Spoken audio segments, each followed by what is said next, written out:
Hello friends, welcome to Easy Way to Learn English. In this video we will discuss about verb.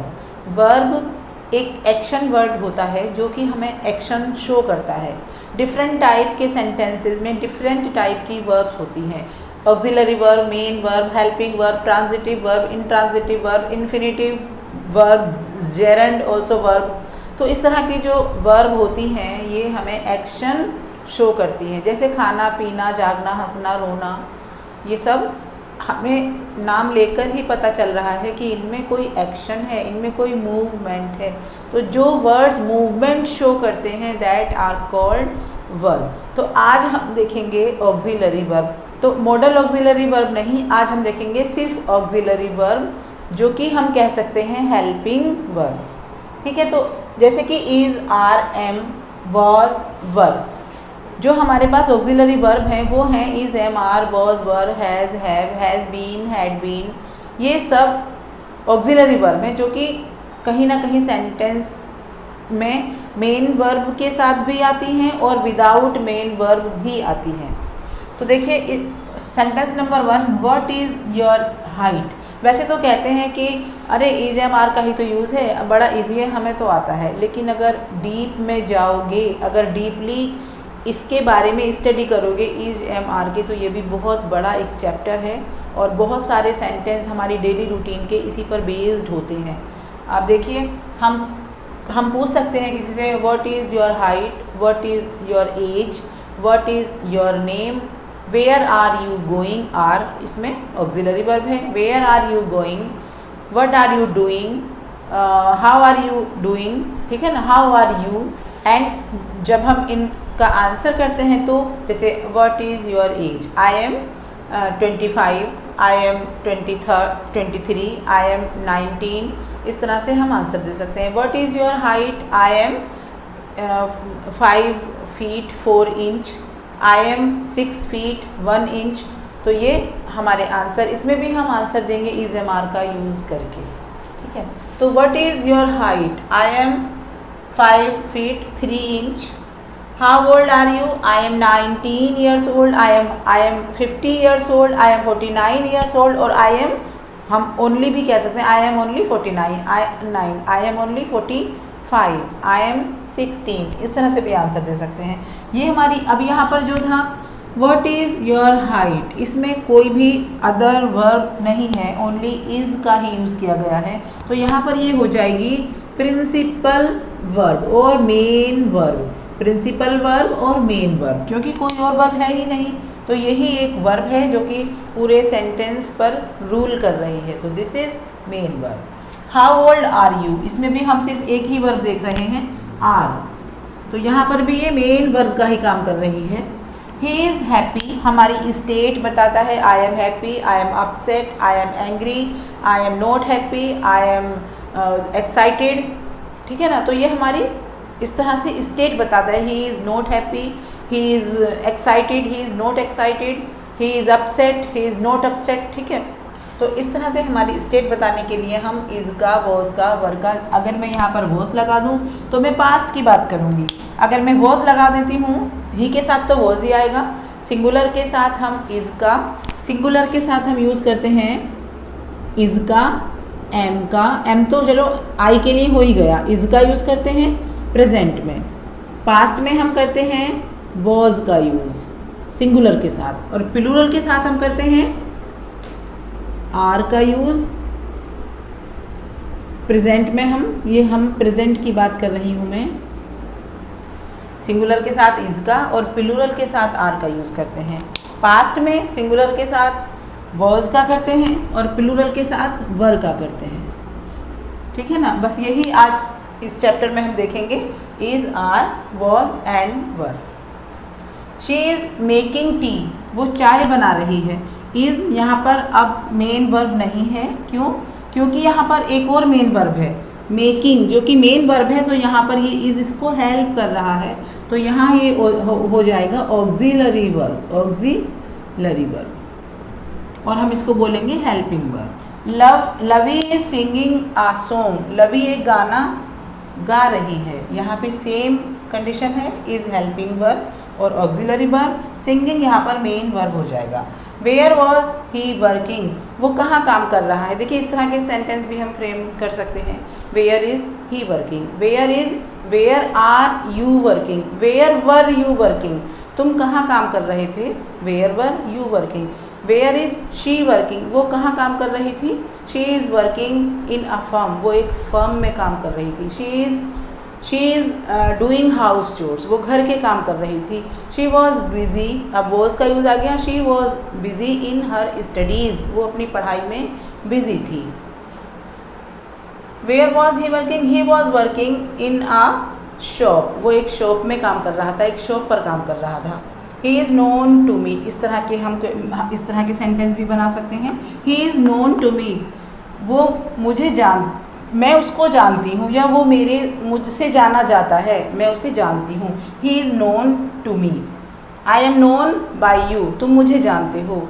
She is known by him, उसको वो जानता है, उस लड़की को। She is known, वो जानता है उस लड़की को। She is known by him, वो उसके द्वारा जानी जाती है या वो उसको पहचानता है। We were invited to the party, हम पार्टी में इन्वाइटेड थे। Next is I am to leave for Delhi tomorrow. I am to leave, ये एक स्ट्रक्चर है, एक एक्सप्रेशन है, इससे हमें ये पता चलता है जैसे कि कोई काम होने वाला है या कोई काम होने वाला था। अगर वॉज लगाएंगे तो होने वाला था, इज़ लगाएंगे तो होने वाला है। लेकिन अगर हमने वॉज लगाया है, होने वाला था, तो इट मीन्स वो काम नहीं हुआ। I am to leave for Delhi tomorrow, मैं कल दिल्ली जाने वाली हूँ। आई एम टू लीव मतलब लीव मीन्स जाना, मैं दिल्ली के लिए टुमारो, मैं कल दिल्ली जाने वाली हूँ। अगर मैं कहूँ I was to leave for Delhi yesterday, तब ये यहाँ पर क्योंकि पास्ट की बात हो गई है, then I will use here yesterday. मैं कल दिल्ली जाने वाली थी, लेकिन किसी भी वजह से, किसी भी रीज़न से मैं नहीं जा पाई। I am to leave for Delhi tomorrow, अब मैं कल दिल्ली जाने वाली हूँ। ये एक्सप्रेशन एक ऐसा होता है, आपने एक और एक्सप्रेशन ऐसा पढ़ा होगा, I have to leave for Delhi, मैं कल दिल्ली जाने वाली हूँ। अगर मैं हैव का यूज़ करती हूँ, have to leave for Delhi, तो इसका मतलब है कि कोई कंपल्शन है, मुझे ज़रूरी ही जाना है। लेकिन अगर मैं आई एम टू लगा रही हूँ तो मेरी मर्जी है, कोई ज़रूरी नहीं जाना, किसी के प्रेशर में आकर मैं नहीं जा रही हूँ, ना कोई मुझे अर्जेंसी है, बस मैं जाना है मुझे, मैं जा रही हूँ, ठीक है, अपनी मर्ज़ी से जा रही हूँ। He is planning two by a car next month. अब देखिए इज़ का यूज़, अगर इसको हम ऐसे भी कह सकते हैं, he can buy a car next month, वो अगले महीने एक कार खरीद सकता है। अब मैंने इज़ का यूज़ किया है, तो इज़ के यूज़ से भी सेंटेंस अच्छा लग रहा है। ही इज़ प्लानिंग टू, और बात सेम ही है, he is planning to buy a car next month. तो इससे हमें पता चलता है कि हम अगर फ्यूचर की बात करते हैं, क्योंकि नेक्स्ट मंथ तो फ्यूचर की बात हो गई है, अगर कभी हम फ्यूचर की भी बात करते हैं तब वहाँ भी हम इज़ का यूज़ कर सकते हैं। He is going to Mumbai next month, means वो नेक्स्ट मंथ मुंबई जा रहा है, तो हमने ये फ्यूचर की बात की। तो इज़ वॉज वर और ये ऑक्सिलरी वर्ब, इनका यूज़ हम फ्यूचर के लिए भी कर सकते हैं। विल ना लगाकर भी सेंस निकल सकता है। You are to stay here till I return, till का मतलब होता है जब तक नहीं, मतलब निगेटिव सेंस देता है। यू आर टू स्टे, तुम्हें यहाँ स्टे करना है, तुम्हें यहाँ रहना है। हेयर टिल आई रिटर्न, जब तक मैं वापस ना आ जाऊँ या जब तक मैं वापस नहीं आता तुम्हें रहना है यहाँ।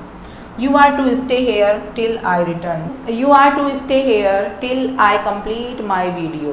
Okay. She is to address a meeting here, उसे एक मीटिंग को यहाँ एड्रेस करना है। एड्रेस का मतलब होता है कि लोगों को संबोधित करना, मीटिंग में बोलना, मीटिंग को अटेंड करना, तो एड्रेस करना। She is to address a meeting, उसे यहाँ एक मीटिंग एड्रेस करनी है या एक मीटिंग उसको अटेंड करनी है। Next is paracetamol is an effective remedy for malaria. Paracetamol malaria के लिए एक अच्छी दवाई है, इफ़ेक्टिव असरकारक दवाई है। तो इज़ से हमने ये सेंटेंस बनाया और यहाँ पर कोई और वर्ब नहीं है, तो इट मीन्स कि इज़ ही यहाँ पर मेन वर्ब है और इज़ ही यहाँ पर प्रिंसिपल वर्ब है। You are very important for me, तुम मेरे लिए बहुत इम्पोर्टेंट हो। She is very important to her family, वो अपनी फैमिली के लिए बहुत इम्पोर्टेंट है। Umbrella is very useful in rainy season. Umbrella rainy season में बहुत लाभदायक है, इम्पोर्टेंट है, यूज़फुल है। ठीक है, तो इस तरह से बहुत सारे सेंटेंस हम auxiliary verb is am are का यूज़ करके बना सकते हैं। I am feeling feverish, she was feeling feverish, you are feeling feverish, तुम्हें लग रहा है कि बुखार है, या तुम बुखार जैसा फील कर रहे हो, या मैं बुखार जैसा फील कर रही हूँ। यू आर बैडली हर्ट, तुम बुरी तरह से हर्ट हो गए हो, तुम्हें बुरी तरह से चोट लगी है। शी वॉज बैडली हर्ट, वो बुरी तरह से जख्मी थी। आई एम बैडली हर्ट, मुझे बहुत बुरी चोट लगी है या दुख है। ठीक है, तो इस तरह से हम इनको यूज़ कर सकते हैं। यहाँ पर भी एक सिंगल वर्ब है, तो और ये यहाँ पर मेन वर्ब है, क्योंकि इसके अलावा और कोई वर्ब ही नहीं है। एम यहाँ पर सिंगल वर्ब है, क्योंकि इसके अलावा कोई वर्ब नहीं है, तो ये हो गई यहाँ भी main verb. She is suffering from some intestinal disorder. Intestinal disorder means आंतों की बीमारी, उसको कुछ आंतों की बीमारी है। She is suffering from some intestinal disorder, वो कुछ आंतों की बीमारी से सफ़र कर रही है या गुज़र रही है। और अगर मैं यहाँ वॉज लगा दूँ, she was suffering from some intestinal disorder, वो आंतों की बीमारी से गुजर रही थी। ठीक है, जब हम पास्ट टेंस का यूज़ करते हैं, पास्ट टेंस में कोई सेंटेंस फ्रेम करते हैं, तो ऐसा लगता है, कभी कभी ऐसा लगता है ना कि हमें शायद दो क्लोजेस की ज़रूरत है वहाँ पर। अगर हम, जैसे मैं बोलूँ when I entered the room she was reading, तो हमें दो क्लोजेस की ज़रूरत होती है। Most of the time, not always, I am saying most of the times, कई बार, मतलब देखा जाता है कि जब हम पास्ट की बात करते हैं, पास्ट टाइम में कोई बात करते हैं, तो हमें ऐसा लगता है कि हमें एक क्लोज की और ज़रूरत है। अगर मैं कहूँ जैसे जब मैं बाज़ार गई तो बारिश होने लगी थी। When I went to market it was raining. तो इस तरह से हम दो सेंटेंस जब फ्रेम करते हैं, टू क्लॉजेस एक सेंटेंस में लगाते हैं, तो अगर हम दो क्लॉज लगा रहे हैं तो दोनों ही पास्ट में होनी चाहिए। इस चीज़ का आपको बहुत ध्यान रखना पड़ेगा। ऐसा नहीं कि एक में आप present tense is am are लगा दें और दूसरे में सेकंड फॉर्म या पास्ट टेंस का इज वॉज और वर लगा दें, दोनों ही सेम लगेंगी। When I went to market it was raining, went past है, वॉज भी पास्ट है, इट वॉज रेनिंग, बारिश हो रही थी। What were you doing when the guest came to you, what were you doing, तुम क्या कर रहे थे। The guest came to your house, जब तुम्हारे घर गेस्ट आए थे तो तुम क्या कर रहे थे। दोनों ही क्लॉजेस पास्ट में बनेंगी। This dress is little tight for me, this dress is little tight for me, ये ड्रेस मेरे लिए थोड़ी टाइट है। इज़ एक ओनली वर्ब है, तो यहाँ पर ये मेन वर्ब है। Is this a waterproof coat, क्या ये वाटर प्रूफ कोट है। इज़ यहाँ पर इज़, जब हमें क्वेश्चन बनाना होता है इस वॉज वर्ब के साथ, तो सब्जेक्ट से पहले इस वर्ब को सब्जेक्ट से पहले लगा देते हैं, और ये वहाँ पर दो मीनिंग देता है। एक तो ऑक्सिलरी वर्ब का मीनिंग देता है और एक मीनिंग देता है क्वेश्चन वर्ड का। क्या ये कोट वाटर प्रूफ है। इस आ गया यहाँ पर, इसने क्या का भी हमें मीनिंग दिया और इसने है का भी मीनिंग दिया है। तो ये प्रेजेंट टेंस की बात है, प्रेजेंट टेंस का सेंटेंस है, और ये यहाँ पर मेन वर्ब भी है और क्वेश्चन वर्ड भी है। His suit is different from yours, उसका सूट तुम्हारे सूट से डिफरेंट है, तुम्हारे सूट से अलग है। इज़ यहाँ मेन वर्ब है, because no other verb is there.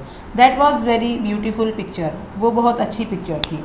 This is very beautiful picture, ये बहुत अच्छी पिक्चर है। दोनों का ही यूज़ मैंने बता दिया, इसका भी और वॉज का भी। वॉज का पास्ट में और इसका है प्रेजेंट में। The postman was sorting out the letter, sorting out means छटाई करना, छांटना, चीज़ों को अलग अलग करना, ऑर्डर में लगाना। The postman was sorting out the letter, जो पोस्टमैन लेटर्स को सोर्ट आउट कर रहा था, छटाई कर रहा था। This TV channel is disturbed, disturbed means होता है चैनल में कुछ गड़बड़ी होना। This TV channel is disturb, ये चैनल कुछ गड़बड़ कर रहा है। यहाँ भी हमने इज़ का यूज़ किया है और ये यहाँ पर मेन वर्ब नहीं है, ये यहाँ पर पास्ट पार्टिसिपल का वर्क कर रही है। This TV channel is disturb, ये चैनल कुछ गड़बड़ है,